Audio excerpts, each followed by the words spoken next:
You're listening to Letters to Jelissa, Compassion Without Compromise podcast. Well, hello, and welcome back. I am super excited to be back again with some more advice for you all. Thank you for the continuous support, for resharing, sending in letters, giving me feedback. I'm just so grateful that people are actually tuning in and being interactive. I don't know.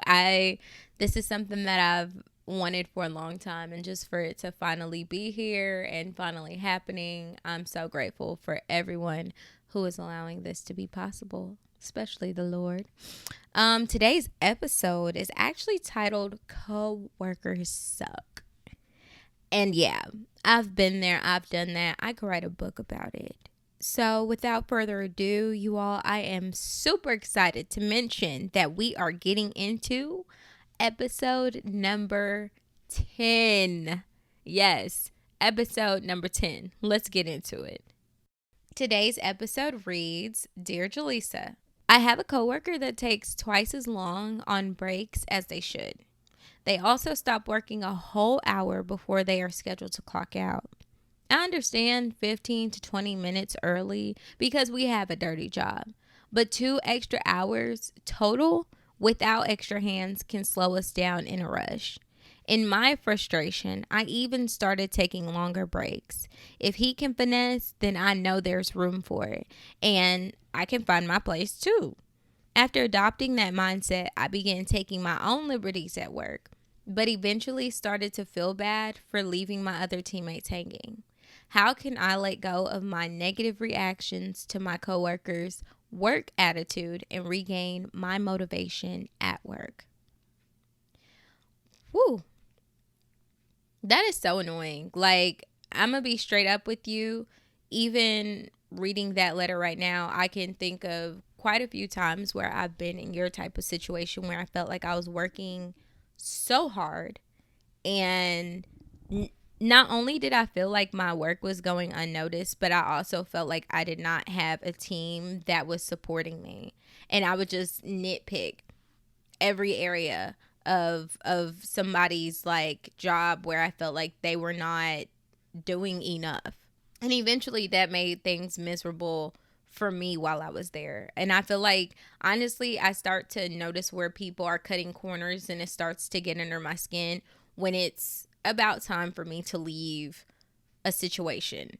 And so in my case, I'm wondering if maybe you're at a place in your career where you're ready to just move on to the next thing.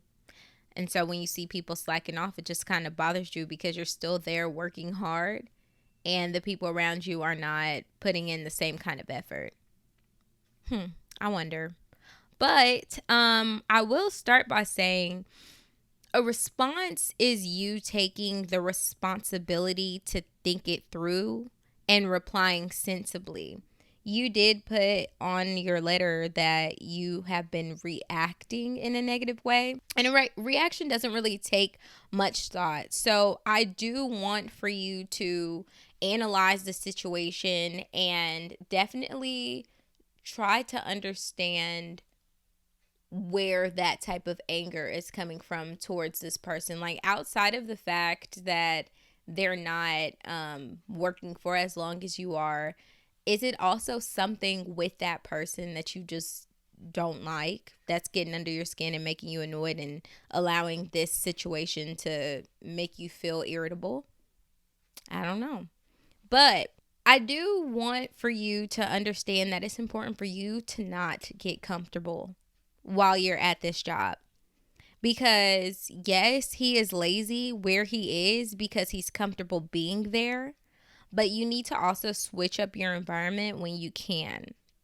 So you're basically watching a sprinter practice, wondering why he doesn't have to run as long.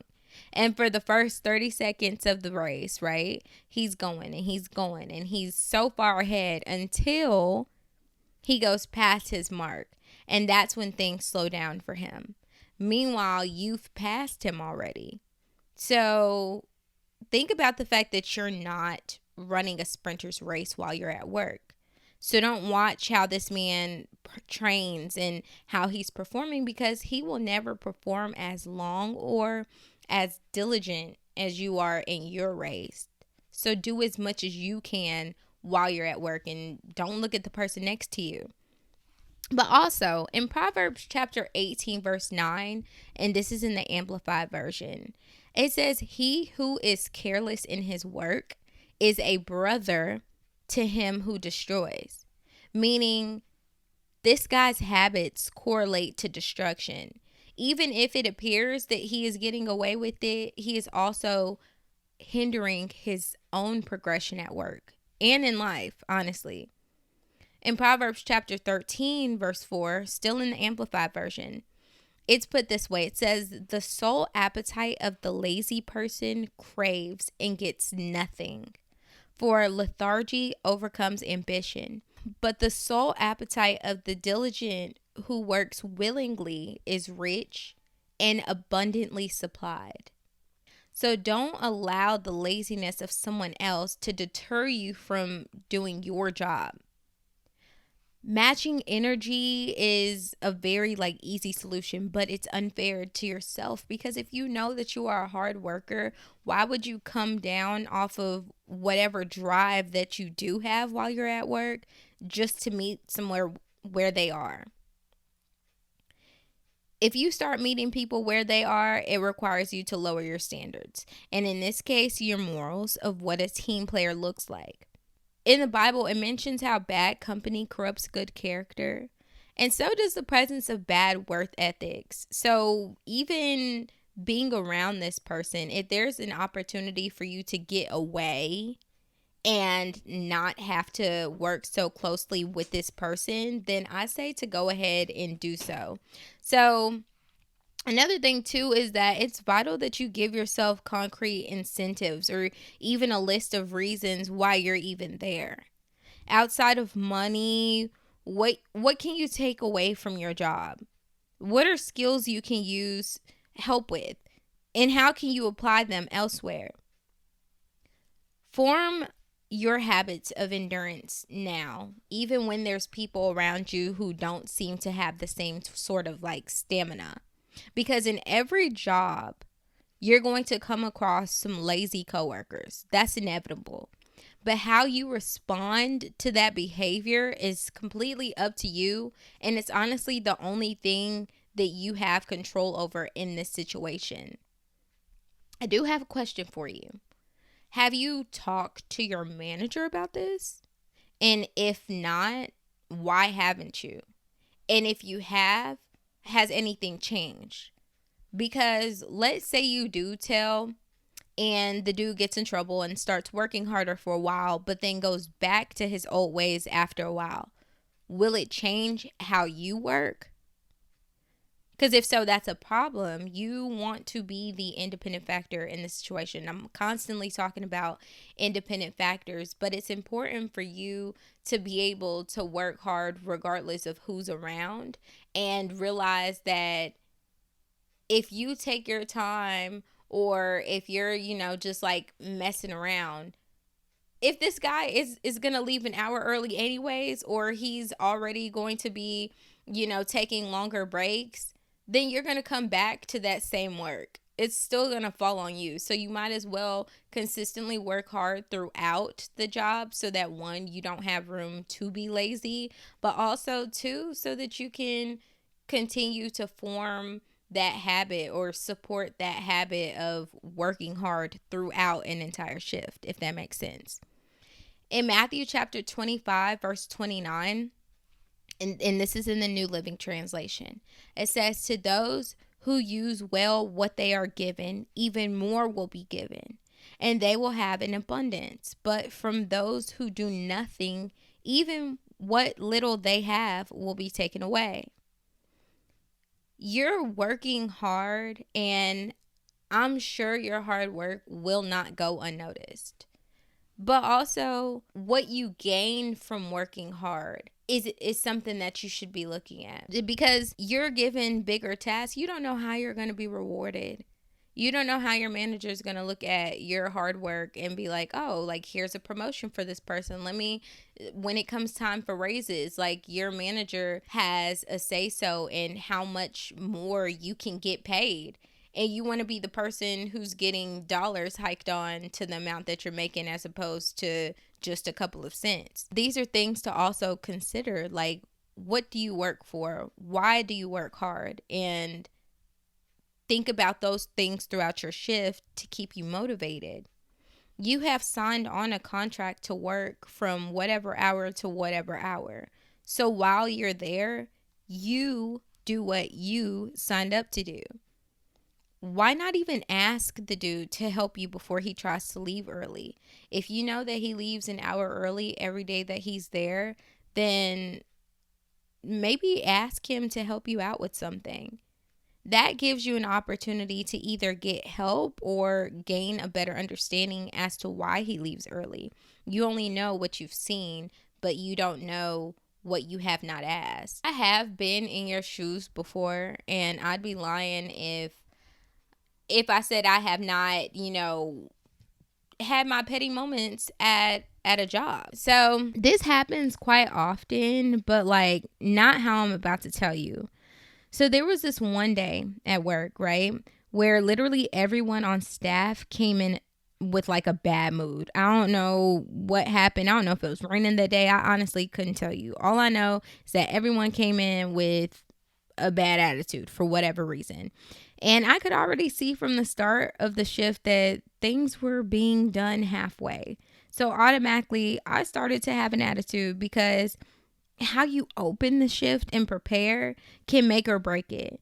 And I was annoyed because everyone was just lounging around and just talking, but there was so much that we could be doing at the same time. Like, I'm not no Debbie Downer. I love to laugh and I love to, crack jokes and do whatever. But when I see that we are not fully open and I realize that that's going to be detrimental to how we progress throughout the shift, I'm going to find something to do. And literally, it was like nobody could see all the things that we have not put up or that had not been put up. It was annoying.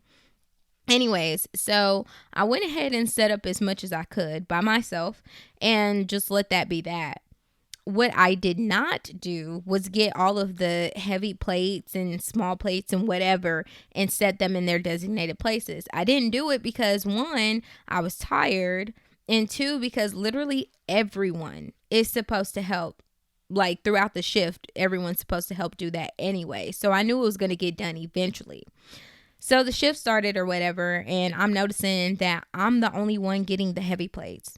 So after about like 3 to 4 rounds of me noticing that the same amount of plates are still stacked up, I stopped. Or the 5th time, when I had finally made up in my mind that I was not going to pick them up, my manager was like watching through the window and he saw that I just passed the plates. And he gets on the intercom and yells to tell me to get some plates.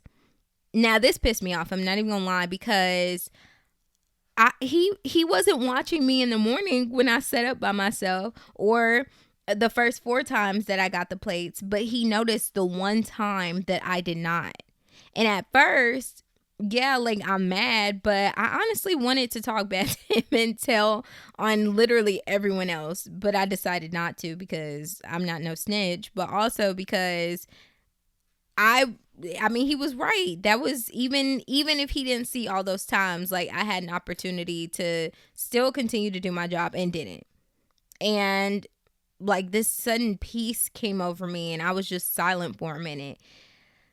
And so essentially what I took from the experience is that the one day or the one moment you stoop down to be like everyone else could be the one moment that's noticed.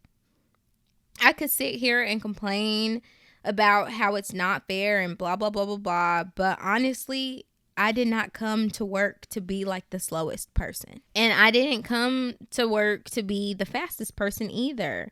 I didn't come to work to figure out how I could finesse, and I didn't pick a job where I could finesse. I came to be my best and to do my best, and wherever that puts me on the spectrum is where I fall. But I always come to work hard. And I guess just that day I lost sight of that. In Philippians chapter 4, verse 8, and this is in the Amplified version, it says, finally, believers, whatever is true, whatever is honorable and worthy of respect, whatever is right and confirmed by God's word, what is pure and wholesome, whatever is lovely and brings peace, whatever is admirable and of good repute, if there's anything worthy of praise, think continually on these things. Center your mind on them and implant them in your heart. You are a leader. You are the head and not the tail. You are an honorable person, which is why it makes you feel bad, or it made you feel bad when you decided to stoop down to oh boy's level, because you thought about the other people that you were working with that would have to pick up on your slack. So even trying to align your movements and your behaviors with this guy was unsettling for you, as it should be, because it shows your character. You're too good and too hard of a worker to be acting like this person. So it's important that you lead by example. And those people who came to work and came to work hard will be willing to work even harder with you. When you are around, there are people who are watching how hard you work. On your hardest days, they won't even think twice to help you because they know that you do the same. Meanwhile, for that other person, I'm sure there's people who have also taken note of the fact that they cut corners and leave an hour early, and they probably match that kind of energy. But that's honestly not your place. Do not waste a moment trying to match the work of lazy people, because that moment still counts. And when you go to your next job, you will take with you a great reputation of endurance, because that is the person you were built to be and the work style you've maintained. Remember, you are reacting, but you need to respond. The bad someone is doing, their lack of hard work, whatever that may be, that's none of your concern. Focus on whatever brings you peace. Focus on your purpose for being there. Like I said, create those incentives for yourself so that when people are cutting corners, you're just focused on whatever task is at hand. I'm known for writing out some lists. So why don't you just write out a list in the mornings of reasons why you showed up, outside of like the fact that you want to get money? Because if you're working on the clock and this person, is not working as hard on the clock and you still are, that doesn't really feel like an incentive. But why are you there? What are your goals in life? And how can you working hard at work help you center your focus on what's important and what it is that you're believing God for? Let's go ahead and pray. Dear Heavenly Father, thank you so much for waking us up this morning and giving us a new day to rejoice and be glad in. Thank you for your letter, and thank you for the opportunities that you give us, because we do not have to go to work, but we get to go to work. And so we thank you for even giving us the opportunity to be able to do so and to earn a living for ourselves, and to also aim and reach the goals that we have set. If it is in your will, I know that it will be done. We receive the many blessings that you have in store for us, for the things that you have not yet done and the things that you are currently doing for us. I praise you, give you all the glory, all the honor, all the praise. May you give this person the proper patience that they need in order for them to work with this person, and to also show them the blessing of working hard and what that can do for them and what that can get them. And whatever purposes and roles that they have to fulfill on their day-to-day while they're at work, dear God, I ask that they do not lose sight of that, and they don't lose sight of the goals that they've set for themselves. We give you all the glory, all the honor, all the praise. In your Son's mighty name we pray. Amen. I hope that I have helped you and giving you the proper advice to help you stay motivated while you're at work. None of us really want to just go to work, but we get to go.